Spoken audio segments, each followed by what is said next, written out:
Então, uma boa noite, que a graça do nosso Senhor e Salvador Jesus Cristo, o amor de Deus e a comunhão do Espírito Santo seja com cada um e cada uma de vocês nesse dia. O texto que eu trago, então, para a nossa reflexão, Novo Testamento, Evangelho de Marcos, capítulo 4, versículos 35 a 41, onde lemos: Naquele dia, de tardinha, Jesus disse aos discípulos: Vamos para o outro lado do lago. Então eles deixaram o povo ali, subiram no barco em que Jesus estava e foram com ele. E outros barcos o acompanharam. De repente começou a soprar um vento muito forte e as ondas se arrebentavam com tanta força em cima do barco que ele estava quase ficando cheio de água. Jesus estava dormindo na parte de trás do barco com a cabeça numa almofada. Então os discípulos o acordaram e disseram: Mestre, nós vamos morrer. O Senhor não se importa com isso? Então ele se levantou, falou duro com o vento e disse ao lago: Silêncio, fique quieto. O vento parou e tudo ficou calmo. Aí ele então perguntou aos discípulos: Por que vocês são assim tão medrosos? Vocês ainda não têm fé? E os discípulos, cheios de medo, disseram uns aos outros: Que homem é este que manda até no vento e também nas ondas? Até aqui, Marcos 4, versículos 35 a 41, que tem como título Jesus acalma uma tempestade. A glória de Jesus, ela nem sempre é visível aos nossos olhos. É comum, lembrarmos de Jesus nos momentos das dificuldades que enfrentamos na vida. Porém, de forma muito triste, é muito comum as pessoas esquecerem da presença de Jesus nos momentos de alegria, de descontração. Pois bem, o texto fala a respeito da travessia do lago da Galileia, quando Jesus e os discípulos atravessam o lago com o intuito de descansar, depois de um dia de trabalho, de atividades. No meio do lago, Jesus dorme na parte de trás do barco, com a cabeça encostada numa almofada, conforme diz o texto, e os discípulos percebem a mudança do clima. Uma tempestade envolve-os naquela situação. Ventos, ondas, o barco começa a encher de água, o medo começa a tomar conta e o desespero também. Clamam por ajuda e lembram que Jesus está ali, no barco. Porém, talvez naquele momento eles não entendem como pode Jesus estar tão calmo diante de um momento de tanta dificuldade.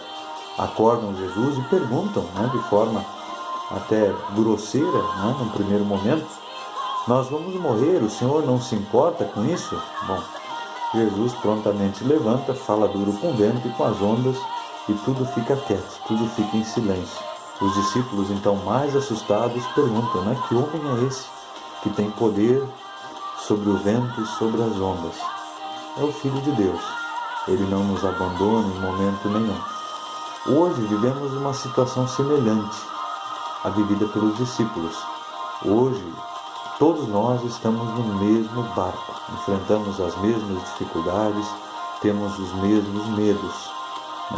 Tememos algo que não é visível aos nossos olhos, um vírus que assusta as pessoas, amedronta as pessoas, faz com que elas se desesperem, muitas delas até esqueçam dos princípios cristãos, que todos nós aprendemos desde a nossa infância, quando participamos do ensino confirmatório, dos cultos das nossas comunidades, cultos esses, aliás, que agora a gente, em função do decreto, não pode realizar.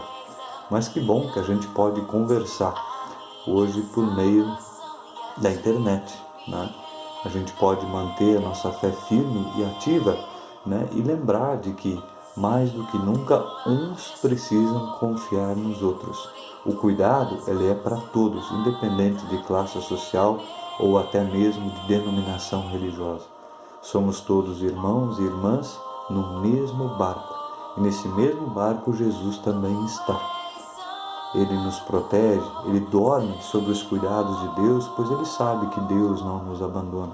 Ele dorme com tranquilidade, e muitas vezes nós não compreendemos isso. Muitos são aqueles que até duvidam da sua presença e por isso, com grosseria, muitas vezes se sentem abandonados ou dizem palavras que não deveriam dizer. Então, mais do que nunca, fortalecer a nossa fé, fortalecer a nossa confiança em Deus e fortalecer a nossa esperança de que Jesus sabe o que é melhor para mim e o melhor para vocês. Vamos fazer a nossa parte, pois Deus hoje Ele age também por meio das nossas mãos, age por meio dos nossos exemplos, que possamos ser exemplos, não só para a nossa família, mas para todos que hoje fraquejam, né, na sua fé. Então os discípulos enfrentaram essa situação e aprenderam com ela. Aprenderam que se Jesus está conosco, né, a gente não se sente, a gente não deveria de maneira nenhuma nos sentir abandonados, né? Então esqueçamos que crer não significa que a gente não vai passar por situações de dificuldade ou situações de perigo. Crer significa confiar na presença daquele que é maior do que tudo e que nada no mundo pode nos separar do amor de Deus. Por isso, assim como estamos, eu peço então que a gente tenha um momento de oração. Obrigado, Deus e Pai, porque apesar das tempestades que a vida nos apresenta, nós não precisamos vencer sozinhos essas dificuldades, porque Tu sempre estás conosco, dando-nos amor, proteção e também segurança. Em nome de Cristo, nosso Senhor e único Salvador, é que nós oramos. Amém. Desejo a todos um abençoado final de semana, na graça e na paz do nosso Deus. Amém.